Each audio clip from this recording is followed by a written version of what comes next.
حضرت ابو ہریرہ رضی اللہ تعالی عنہ سے روایت ہے کہ حضور نبی کریم صلی اللہ تعالی علیہ وسلم نے فرمایا، تمہارے پاس ماہ رمضان آیا، یہ مبارک مہینہ ہے، اللہ تبارک و تعالی نے تم پر اس کے روزے فرض کیے ہیں۔ اس میں آسمانوں کے دروازے کھول دیے جاتے ہیں اور جہنم کے دروازے بند کر دیے جاتے ہیں اور بڑے شیاطین جکڑ دیے جاتے ہیں۔ اس مہینہ میں اللہ تبارک و تعالی کی ایک ایسی رات بھی ہے جو 1000 مہینوں سے افضل ہے۔ جو اس کے ثواب سے محروم ہو گیا سو وہ محروم ہو گیا۔ حضرت ابو ہریرہ رضی اللہ تعالی عنہ بیان کرتے ہیں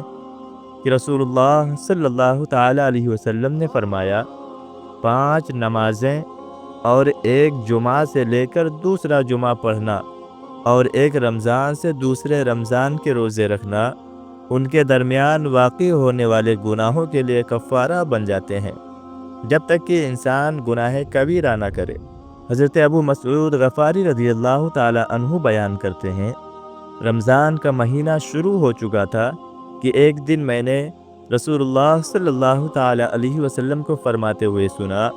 اگر لوگوں کو رمضان کی رحمتوں اور برکتوں کا پتہ ہوتا تو وہ خواہش کرتے کہ پورا سال رمضان ہی ہو۔